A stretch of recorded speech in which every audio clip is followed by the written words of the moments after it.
सलावत पढ़ दो मोहम्मद।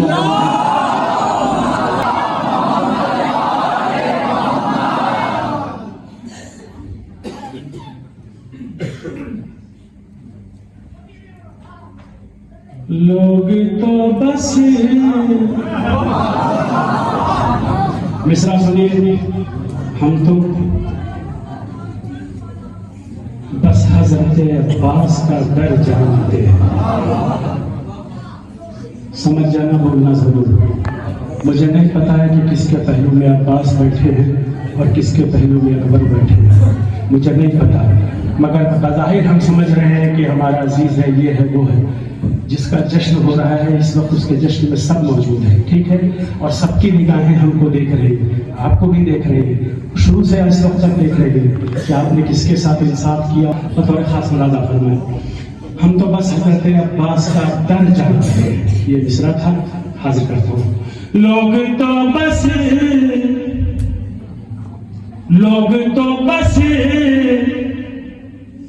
बने हाशिम का कमर जानते हैं।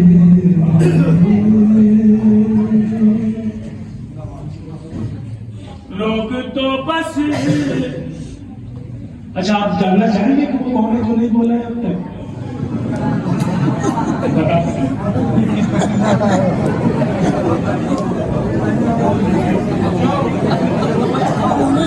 लोग तो बस बनी हाशिम का कमर जानते हैं।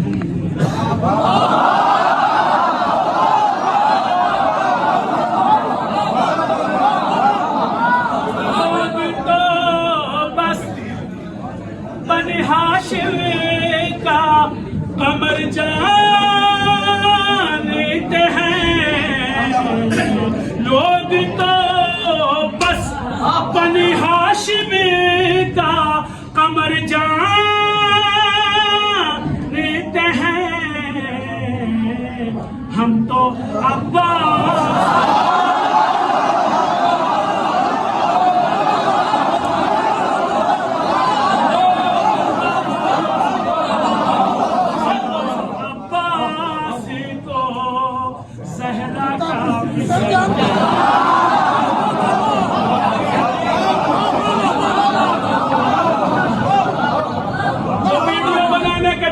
मोबाइलों से दाद नहीं दे रहे हैं, उसके भी हाथ में मोबाइल ही था, मोबाइल डाउन हुआ है।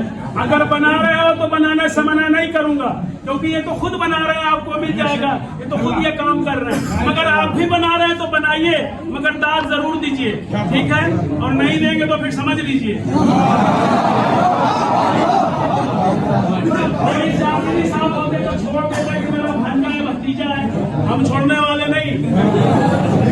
हम अगर अपनी जिद पे आएंगे तो फर्श से उठा के घर भेज देंगे। वरना अगर अली की महफिल में आए हो तो खामोश मत रहना, क्योंकि अली की महफिल में मनहूस लोग कतई नहीं।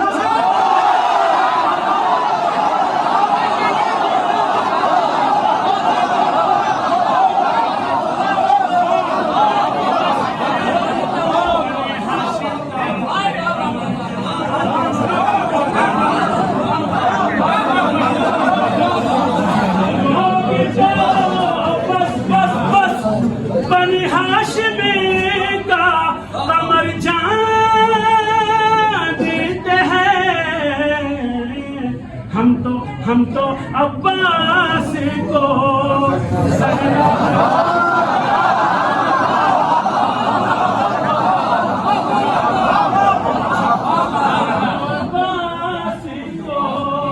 मेरी भाई शेर सुनिएगा, पूरी तवज्जो। हम तो अब्बास को ज़हरा का पिसर जानते हैं। अपने हाथों की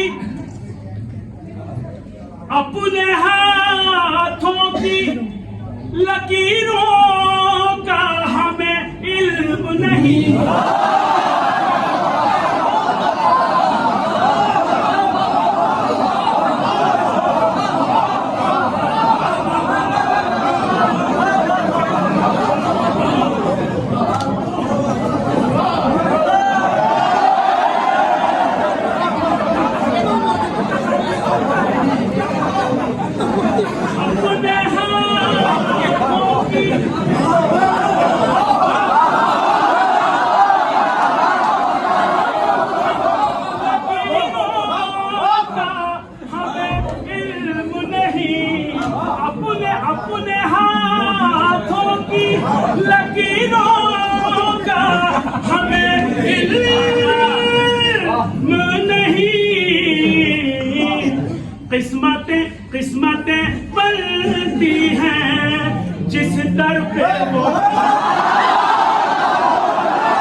अरे इस घराने के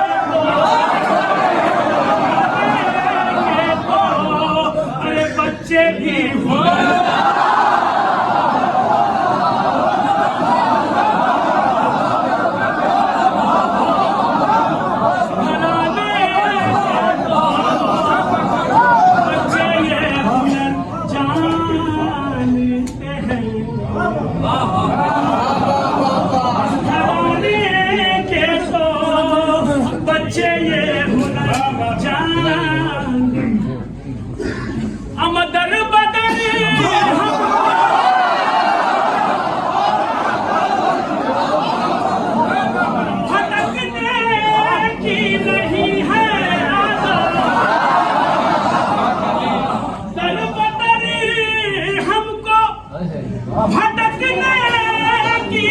नहीं है आदत।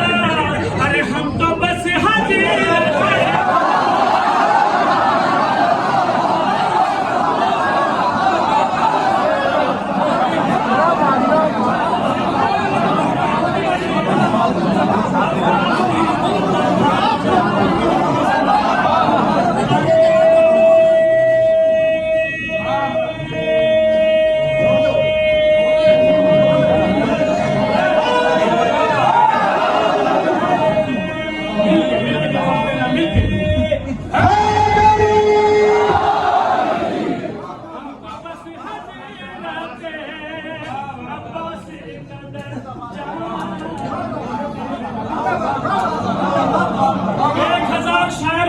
हिंदुस्तान के और पाकिस्तान के आप सबको जानते हैं और पहचानते हैं, बाय नेम भी बाय फेस भी। किसी से भी माइक छोड़ के 5-5 कलाम पढ़वा दीजिए जाने, किसी से भी पढ़वा दीजिए, आप खुद भी पढ़ने वाले हैं। महसूस कीजिए मेरी कैफियत क्या होगी। मगर आपकी मोहब्बत को कुर्बान हाजिर करता हूँ। शेर में हमारी पूरी तवज्जो चाहता हूँ, पूरी तवज्जो। किस्मतें बनती हैं जिस दर पे वो दर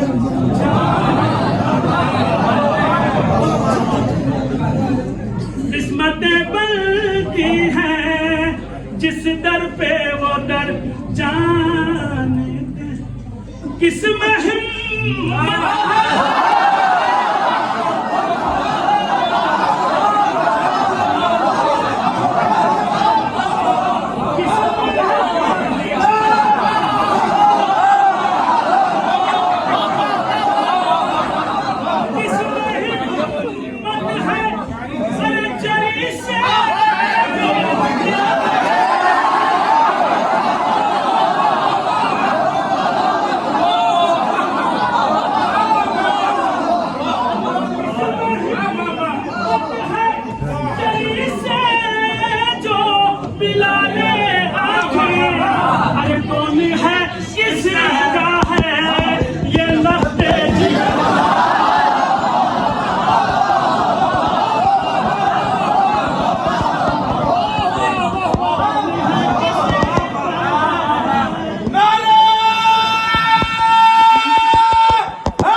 कैसे बनता है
दरबार के सामने।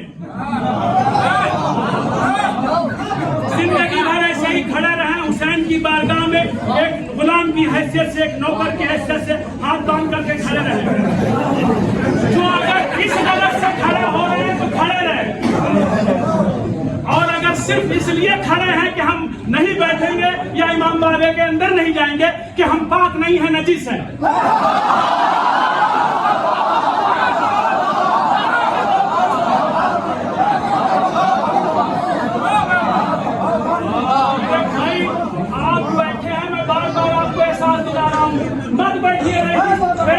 जाचवी साहब के पास मत बैठिए, मिशन गोपालपुरी के पास, मगर अपने मौला के पास तो बैठो, उस घराने के लोगों के पास तो बैठो। सोचो, तसव्वुर करो कि तुम इमाम बारगाह से निकले और तुम्हें कुछ हो गया तो कितना बड़ा गम होगा। सोचो कि अगर कुछ हो गया तो पछताओगे जिंदगी भर की, काश इमाम बारगाह में बैठ गए होते। मुझे नहीं पता किसकी सोहबत में तुम बैठे हो, कहाँ बैठे हो, मुझे नहीं मालूम। बज़ाहिर आप समझ रहे हैं हम लल्लू भाई के पास है, वो पप्पू भाई नहीं, सब है। किस शक्ल में कौन है आप तसव्वुर नहीं कर सकते। तो आप बगल में बैठ के अपने आप को खुशकिस्मत समझिए, ठीक है। पूरी तवज्जो। कैसे मिलता है वफा का महल पानी पर, सिर्फ ये हज़ीरत अब्बास हुनर जहां,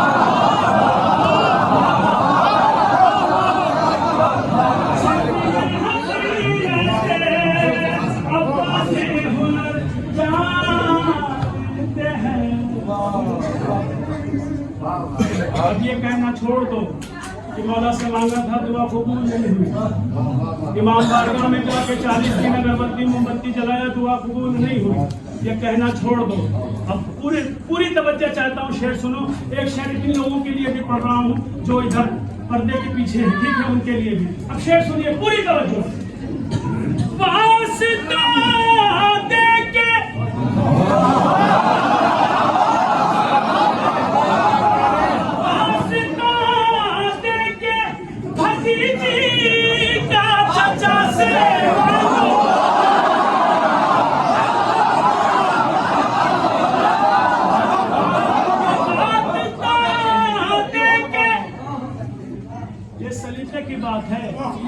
हमारी दुआएं हमारी वजह से कबूल नहीं होती, हमें मांगने का सलीका नहीं है। जिसकी किस्मत में एक औलाद नहीं थी और किसी और ने नहीं, कायनात के मालिक मुख्तार ने कहा फित्रुस तेरे मुकद्दर में औलाद नहीं, राहिब तेरे मुकद्दर में औलाद नहीं, फित्रुस तेरे मुकद्दर में पर नहीं। कैफियत क्या थी? जैसे ही राहिब ने सुना, कहा अच्छा नहीं है, मायूस हुआ, बाहर निकला नाना के घर से। हसन और हुसैन खेल रहे थे, कहा राहिब इधर आओ, अभी जब तुम गए थे हमारे नाना की बारगाह में कुछ बड़ा चेहरा बशाश था, अजीब कैफियत थी तुम्हारी, बड़ा खुश थे, झूमते हुए मगन होते हुए जा रहे थे, और अब जब वापस आए हो तो आंखों में आंसू है, रो रहे हो, बिलक रहे हो, क्या बात हो गई? नाना ने क्या कह दिया? कहा कुछ नहीं मौला, आपके नाना की बारगाह में गए थे कि हमें औलाद दे दे। उन्होंने मुझे ऊपर से नीचे तक देखा और उसके बाद ये कहा कि राहिब तुम्हारे मुकद्दर में राहिब तुम्हारे मुकद्दर में औलाद नहीं है, हमने देख लिया नहीं है। उन्होंने कहा अच्छा, जिद में नहीं, नाना की रद्द में नहीं। उन्होंने कहा मेरे नाना ने ऐसा कहा, हम मेरे नाना की बारगाह से तो कोई मायूस नहीं होता, ऐसा है मेरे साथ चल। और आप पकड़ा, नाना की बारगाह में आए, नाना जान, और नाना भी इतनी मोहब्बत करते थे। नाना जान ये आया था तो खुश था और वापस हो रहा है तो मायूस है, और वो भी आपकी बारगाह से। आपने क्या कहा है? कहा हुसैन इसके मुकद्दर में औलाद नहीं है। हमने कह दिया कि तेरे मुकद्दर में औलाद नहीं है। इमाम हुसैन ने कहा अच्छा, आपने अपना अख्तियार दिखा दिया, अब मुझे अपना अख्तियार दिखाने दीजिए। और कहा कि मैंने एक दिया। उसने कहा कि अरे आपके नाना ने कहा नहीं है और आप कह रहे हैं। इमाम ने कहा 2 दिया। भाई आप वो तो कह रहे नहीं है, आपने एक भी दिया और फिर आप कह रहे हैं 2 दिया। इमाम हुसैन ने कहा 3 दिया। ये तादाद पहुंच गई 7 तक। और फिर परवरदिगारे आलम ने जो है नाना और नवासे की इस मोहब्बत को मद्देनजर रखते हुए उसको 7 औलादे दी, ठीक। और फिर उसको बालों पर भी दिया। आप सारी कैफियत और सारी तारीफ जानते हैं, मुझसे बेहतर जानते हैं। अब मैंने जो शेर नज्म किया है वो तो खास मनाता फरमाइए, पूरी तवज्जो जहां जहां जाते। ये सकी वास्ता देके भतीजी का चचा से मांगो, अरे ये सकीना की सिफारिश का असर।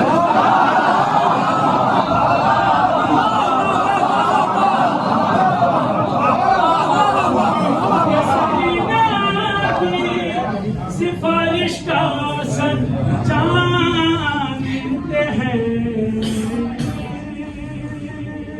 ये सकीना की सिफारिश का असर जानते हैं। कह दो मीसम की नसीहत ना करे शेख,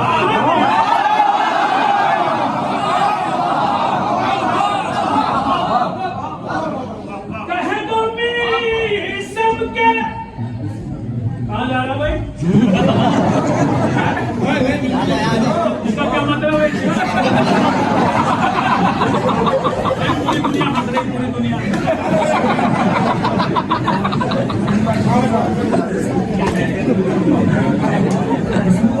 कह दो सबके नसीहत न करे शेख हमें, अरे खुद का रास्ता हम अहले नजर